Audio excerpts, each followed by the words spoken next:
यीशु के साथ की संगति, पवित्र आत्मा के साथ की संगति इतनी अद्भुत है। यह हमारे जीवन में इतनी सकारात्मक शक्ति देने वाली ऐसी सच्चाई है। मुझे पता नहीं इसे कैसे कहेंगे, लेकिन मैं ऐसे ही कहूंगा।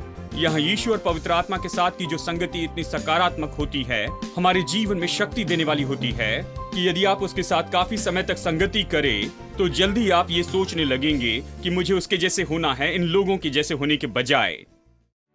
His name is wonderful. His name is wonderful. His name is wonderful. Jesus, my Lord. He is a mighty King, Master of everything. His name is wonderful, Jesus, my Lord. He's the great shepherd, the rock of all ages, Almighty God is He.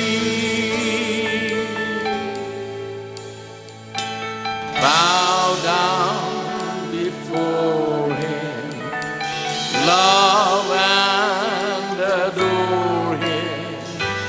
His name is wonderful, Jesus, my Lord. His name is wonderful, everybody. His name is wonderful. His name is wonderful, Jesus, my Lord. He is the mighty King, Master of everything. His name is wonderful, Jesus, my Lord. He's the great shepherd, the rock of all ages, Almighty God is He. Bow down before Him,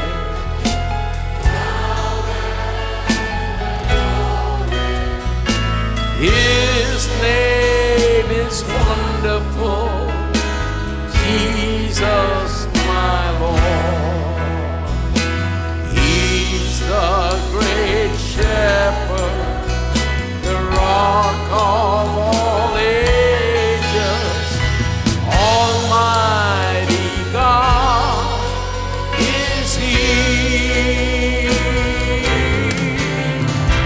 Bow down before Him, love and adore Him. His name is wonderful, Jesus, my Lord. His name is wonderful, Jesus, my Lord.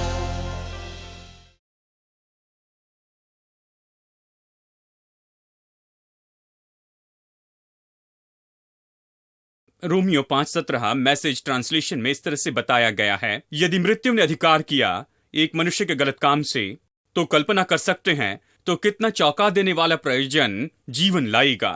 महान जीवन जो इसे अपने दोनों हाथों से लेते हैं, ये बहुत ही उदारता से दिए हुए जीवन का वरदान, ये जो कि सब कुछ बिल्कुल सही करता है, जो एक मनुष्य यीशु मसीह देता है। ये बहुत है, ये तो अद्भुत है।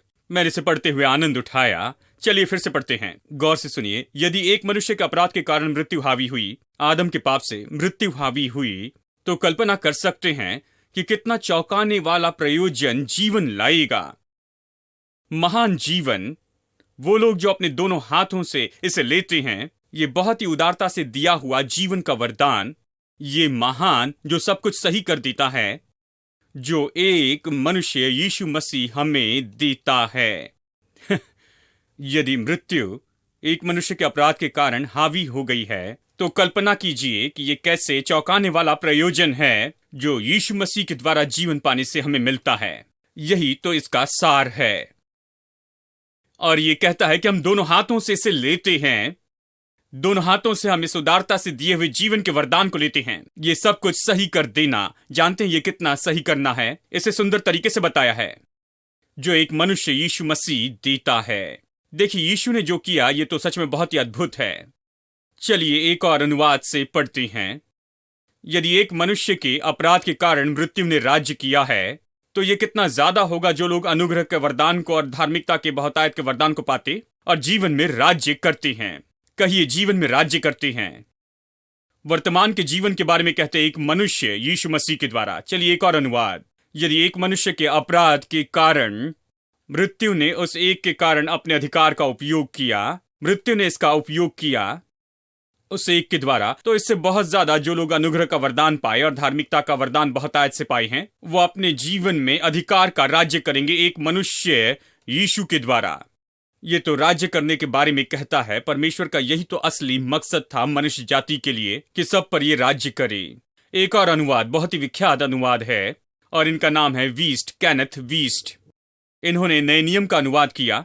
ये कहते हैं कि सच्चाई को देखकर, इस जरिए से, यानी सच्चाई को देखकर कि एक मनुष्य के अपराध के कारण उसके द्वारा मृत्यु राजा बन गई, तो बहुत ज्यादा जो अनुग्रह पाते हैं और धार्मिकता का वरदान बहुतायत से पाते हैं, वो अपने जीवन में राजा के जैसे राज्य करेंगे। मुझे पसंद है, यहां पर उसने राजा शब्द रखा है। जीवन में वो राजा के जैसे राज्य करेंगे यीशु मसीह के द्वारा ही। ऐसे मैं बहुत से अनुवाद पढ़ सकता हूं। देखिए, ये बहुत ही अद्भुत अनुवाद है। ये सच में इसका अर्थ बताते हैं कि हम अभी इस समय जीवन में राज्य करते हैं। केवल 20 ही नहीं, लेकिन बहुत से लोगों ने ऐसे बताया है राजा शब्द के बारे में, राजा जैसे राज्य करना। यानी हमें तो परमेश्वर ने चुना है, परमेश्वर ने उद्धार दिया है कि राजा हो जाए। हम राजा हैं कि अभी जीवन में राज्य करते चले जाएं, 1000 साल बाद नहीं। प्रभु ने हमें 1000 साल बाद नहीं रखा, हमें इस समय के लिए चुना है। इस गड़बड़ी के समय में जो कि पूरी तरह भरा है, गड़बड़ी के समय में जहां पर पूरे संसार में आर्थिक परेशानी है, दहशत है, और हर तरह के ये युद्ध हैं और हर तरह की बातें हमारे आसपास होती हैं, हमें इस संसार में रखा गया है ऐसे ही समय के लिए।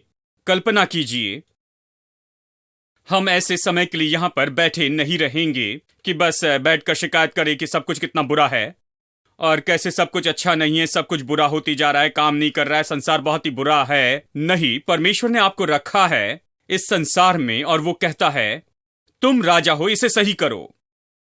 हेलो, सब लोग कहे तुम सही करो, बगल वाली की ओर देखकर कहे तुम इसे सही करो। प्रभु कहता है तुम सही करो, तुम्हें राजा होना चाहिए। इतने सारे अधिकार और सामर्थ्य के साथ में क्या कर रहे हो?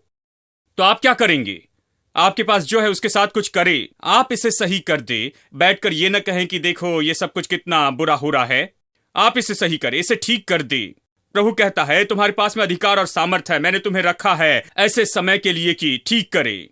यहां एस्तर की कहानी में ये वाक्य आता है कि उसे बनाया गया या बुलाया गया बिल्कुल ऐसे ही समय के लिए चुना गया। परमेश्वर ने एस्तर को वहां पर रखकर राजा के सामने कृपा क्यों दी और उसे राजा के महल में रखा था, और राजा के सामने उसने इतनी कृपा दी कि ये राजा इसकी इच्छा रखने लगे बाकी सभी स्त्रियों से, क्योंकि ऐसे समय के लिए जहां पर बाकी सारे यहूदियों को मारा जाना था, जबकि आज्ञा दे दी गई थी इस तरह से कि सारे यहूदी मार दिए जाएंगे, परमेश्वर ने इस एक स्त्री को वहां पर रखा कि उस सारी परिस्थिति को पूरी तरह से बदल दे, पूरी तरह से उसे फेर दे। उसे ऐसे ही समय के लिए चुना था, इस तरह से बाइबल कहती है। और मैं आपको बताऊं, परमेश्वर ने हमें ऐसे ही समय के लिए चुना है। परमेश्वर ने इस चर्च को बिल्कुल ऐसे ही समय के लिए रखा है। परमेश्वर ने मुझे प्रचारक बनाया बिल्कुल ऐसे ही समय के लिए। परमेश्वर ने आपको विश्वासी बनाया बिल्कुल ऐसे ही समय के लिए। हम संसार को बदलने वाले हैं। हम यहाँ पर इसलिए नहीं कि बस बैठकर शिकायत करते रहे कितना बुरा है, लेकिन हम यहाँ पर हैं राजा के रूप में, प्रभु के प्रतिनिधि के रूप में, कि हम अपना काम करें और इस संसार में जिसमें हम रहते हैं उसे बदल दे, हमारी दुनिया को बदले। देखिए, वर्तमान का समय तो सारी गड़बड़ी और मुश्किलों से भरा हुआ है। यीशु ऐसे ही संसार में आया था, वो सिद्ध संसार में नहीं आया था। वो तो ऐसे संसार में आया था जब भलाई करे तो क्रूस पर चढ़ा देते थे। भलाई करने के लिए उसने कुछ बुरा नहीं किया, उस पर थूका गया, उस पर कोड़े मारे गए, क्रूस पर चढ़ाया गया, मारा गया। ये पूरा अन्याय था। मतलब कौन था कि वहां न्याय पर जोर दे? कैसे किसी मासूम व्यक्ति को कलवरी के क्रूस पर चढ़ा सकते हैं? उन्होंने ये किया। यह बुरा संसार है, भयानक संसार। लेकिन यीशु कैसे जिया? उसने कभी भी किसी चीज या किसी का डर नहीं रखा। वो पूरी तरह निडर था। आप मत्ती, मरकुस, लूका, यूहन्ना, यीशु की कहानी को पढ़िए, आप यीशु को देखिए, वो तो निडर व्यक्ति था। वो बुरे संसार में था, बुरा संसार जो अन्याय से भरा हुआ था, जो हर तरह के बुरे काम करते जा रहे थे, लेकिन वो कभी किसी से नहीं डरा। वो कभी किसी से नहीं डरा। उसके अंदर हीन भावना नहीं थी। हीनता की भावना बिल्कुल नहीं थी। कभी महसूस नहीं किया कि वो कुछ नहीं, वो छोटा है, कुछ नहीं कर सकता है, इन सारी बातों के बारे में नहीं। उसमें कोई हीनता की भावना नहीं थी। उसमें मृत्यु का डर नहीं था। वो मृत्यु से बिल्कुल नहीं डरा। उसने चेलों से कहा, जो तुम्हारी जान ले सकते हैं उनसे तुम बिल्कुल न डरो। उनसे न डरो कहा। शैतान का डर नहीं था। उसने दुष्ट आत्माओं को निकाला। घटी का कोई विचार नहीं था। वो बैठकर कभी नहीं डरा कि कल शायद कोई पैसा नहीं होगा और ये सारी बातें जानते हैं। नहीं, उसमें कमी घटी का विचार नहीं था। नहीं, बिल्कुल उसमें कमी घटी का कोई विचार नहीं था। और वो कहता है, यानी बाइबल कहती है, जैसे वो है वैसे ही हम इस संसार में हैं। ये नहीं कहता कि वो अलग है और हम अलग हैं, हम वैसे नहीं हो सकते। नहीं, वो जैसे है, ये बाइबल का वचन है दोस्तों। यीशु और हमारे बारे में बताता है, जैसे वो है वैसे ही हम हैं। वो जो भी संसार में था, आज हम संसार में वैसे ही हैं। इस संसार में यीशु के जैसे हो जाए, वचन कहता है, बिल्कुल निडर हो जाए, कमी घटी का कोई विचार न रखे, मृत्यु से न डरे, शैतान से न डरे, कमी घटी का कोई विचार न रखे, बिल्कुल अलग मानसिकता रखे, बिल्कुल अलग तरह के व्यक्ति हो जाए। इस बुरे संसार में आप शायद बुराई के बीच में रहते हैं, लेकिन अलग व्यक्ति हो जाए जो अधिकार का उपयोग करते जाए। आपको तो सारी चीजों को वश में करना है। शुरू से यह परमेश्वर की योजना है, ठीक है? तो हम जीवन में राज्य करते हैं, राजा जैसे, जैसे वीस ने कहा, राजा जैसे राज्य करते हैं। हम जानते हैं कि हमें राजा होना है, हम राजा जैसे बनाए गए हैं और हमें राज्य करना है। लेकिन इस तरह के जीवन शैली में हम कैसे आते हैं? देखिए, ये सच में हम एक जीवन शैली के आदी होते हैं। हम मार खाने के आदी होते हैं। हम तो इस्राएली लोगों के जैसे गुलाम होने के आदी हो जाते हैं, जो गुलामी में जीते थे। हम तो यहाँ पर गुलामी और कमी और घटी के जीवन के आदी हो जाते हैं। आधा पेट खाते हैं और बैंक में कोई पैसा नहीं, जेब में कोई पैसा नहीं है, और हम कहते हैं, जानते हैं, हम तो इस देश में बड़े चैंपियंस हैं कमी घटी में मैनेज करते हुए जीने में। हम कमी घटी को मैनेज करना जानते हैं। लेकिन इस चर्च में हम बताते हैं कैसे भरपूरी पाए और उसे कैसे मैनेज करते जाएं, ठीक है? हमें लोगों को इसमें चैंपियन बनाना है। हम कमी घटी में अच्छे हैं, जानते हैं। हम ये कहते हैं कि ये 1 पीस लो, इसे 10 टुकड़ों में बांटो, अगर जरूरत पड़े तो इसे 20 में बांट दो, सबको थोड़ा थोड़ा मिल जाएगा। इसमें पानी डालकर अच्छे से मिला लेना, पतला करके देना। हमारे पास ये सारी युक्तियां हैं। मतलब सब जानते हैं। मुझे याद है जब मैं छोटा था तो हमारे घर में सांबार बिल्कुल रसम के जैसे पतला होता था। यदि खाने के लिए ज्यादा देर रुके तो धीरे धीरे रसम में बदल जाएगा। खास करके रविवार के दिन खाने के लिए बहुत लोग होते थे, चर्च के लोग वहां पर आ जाते थे, ये सभी लोग खाते थे और सांबार धीरे धीरे चमत्कार से रसम हो जाता था। मैंने रसम को सांबार होते नहीं देखा क्योंकि हमने कभी ऐसे नहीं सोचा। हमने कल्पना नहीं की कि यह हो सकता, इसलिए हम इसके आदी हो गए कि मार खाते चले जाए, कमी घटी को लेते चले जाए। हम आदी हो चुके हैं इन सारी असफलता के। जानते हैं, जीवन तो ऐसा ही है, इसके बारे में हमारा खुद का अपना अर्थ है। अगर किसी बात में चूक गए तो लोग कहते हैं जीवन तो ऐसा ही है भाई, कभी कभी जीतते हैं, कभी कभी हार जाती हैं। मैं चर्च के लोगों के बारे में कह रहा हूं।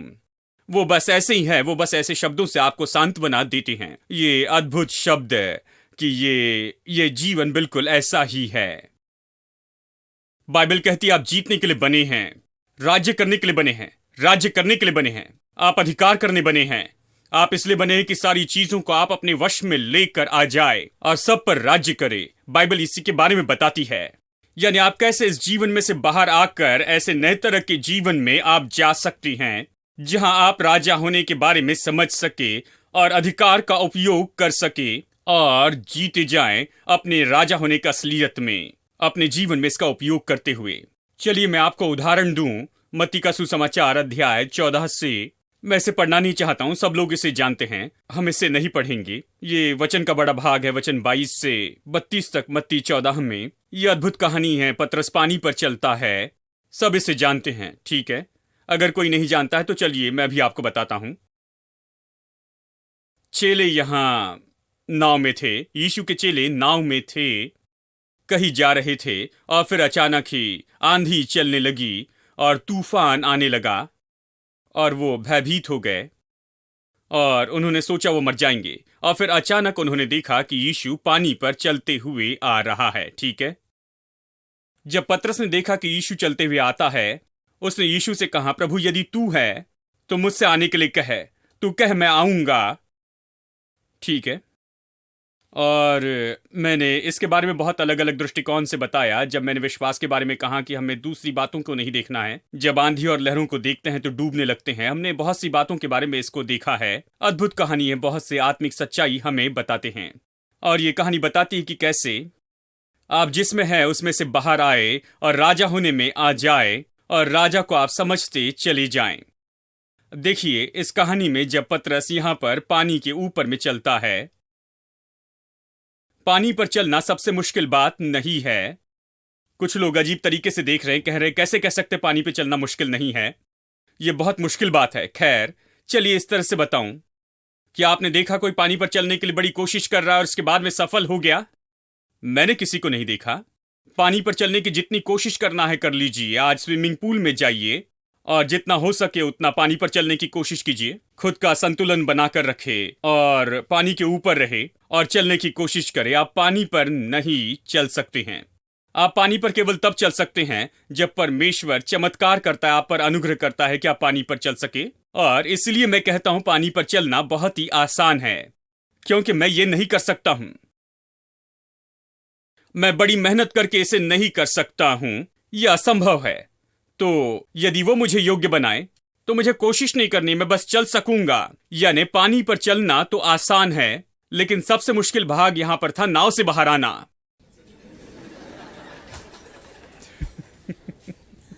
अब आप इसे समझ रहे हैं।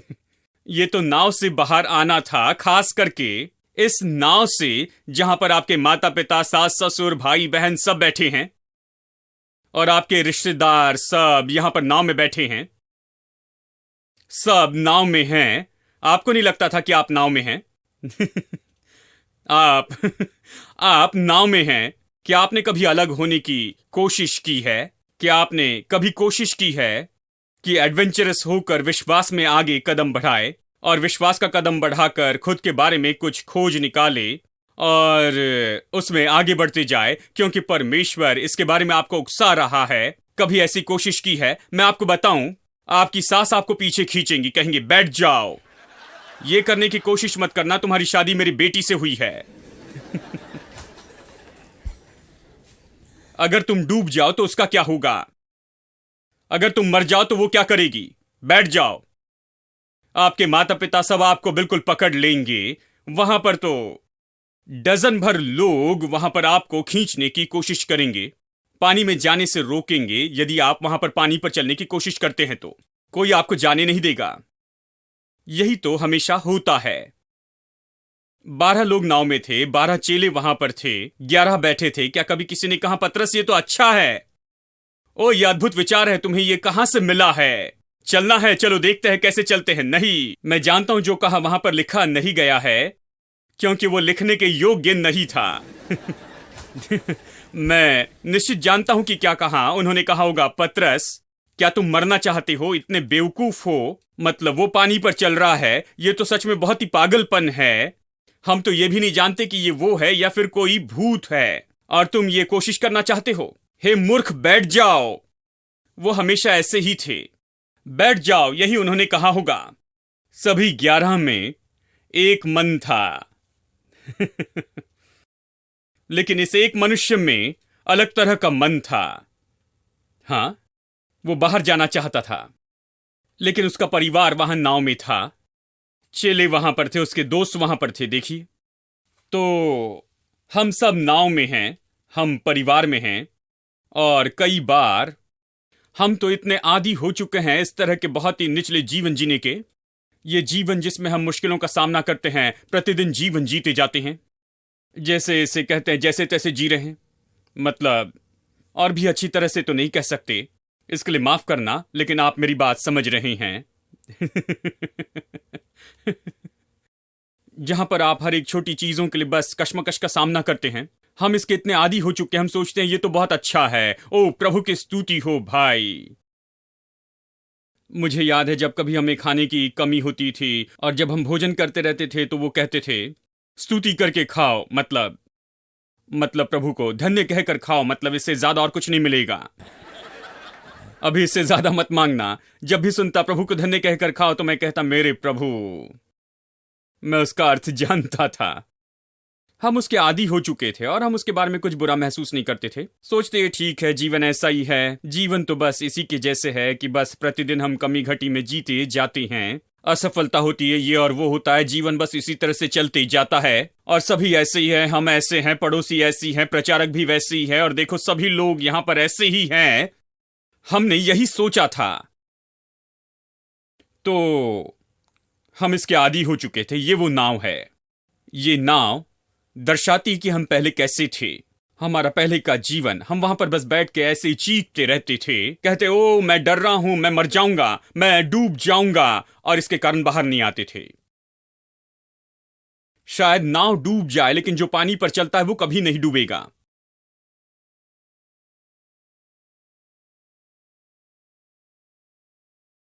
हमने परिवार के बारे में कहा, लेकिन एक और नाव है जो कि चर्च के लोग हैं, जो कई बार उससे भी बुरा होता है। यह आधारित है कि आप किस नाव में हैं, जानते हैं। कुछ ऐसी नावें हैं जो कि आपको ले जाकर डुबा सकती हैं, जानते हैं। अगर आप उस नाव में दोस्तों तो कभी आप दूसरे किनारे पर नहीं पहुंचेंगे, जानते हैं। क्योंकि वो कभी दूसरे किनारे पर नहीं पहुंचेगी। मैं ऐसी कुछ नाव में था, लेकिन बाहर निकल आया। जानते हैं, चर्च तो ऐसी नाव के जैसे होता है, और ये सब लोग तो इतने बुरे होते हैं, ये तो 11 से भी बुरे होते हैं। वो आपके बारे में बातें करेंगे, आपका मजाक उड़ाएंगे, जानते हैं, वो आपके बारे में हर तरह से कहेंगे। कोई आपको प्रोत्साहित नहीं करेगा। देखिए, ऐसे लोग हैं, उनमें विश्वास नहीं है, उनमें केवल अविश्वास है। वो हमेशा कहते देखो वातावरण कितना बुरा है, हवा इतनी चल रही है और लहरें कितनी उठ रही है, और कैसे बाहर नहीं जाना चाहिए। वो केवल बुद्धि की बातें कहेंगे, बाकी कुछ भी नहीं कहेंगे। चर्च के बारे में कह रहा हूं। चर्च एक असली नाव हो सकती है, जिसमें आपके लिए मुश्किल होगा कि आप इसमें से कदम निकालें और अपनी बिल्कुल नई पहचान करवाएं। वो आपको नई पहचान करवाने कभी नहीं देंगे। वो कभी आपको अपने आप को खोजने नहीं देंगे। वो कभी ऐसे नहीं होने देंगे कि आप देखें कि आप कौन हैं और आप कितनी दूरी तक जा सकते हैं और आप क्या कर सकते हैं। नहीं करने देंगे। मैं जानता हूं, नहीं करने देंगे। लेकिन क्या करें, हम सब पतरस के जैसे एक नाव में हैं, और जैसे पतरस के साथ वहां पर दूसरे चेले थे, हमारे साथ भी कुछ लोग हैं। हम सब उसी परिस्थिति में हैं। लेकिन क्या होता है, देखिए, यीशु के साथ की संगति, पवित्र आत्मा के साथ की संगति इतनी अद्भुत है। यह हमारे जीवन में इतनी सकारात्मक शक्ति देने वाली ऐसी सच्चाई है। मुझे पता नहीं इसे कैसे कहेंगे, लेकिन मैं ऐसे ही कहूंगा।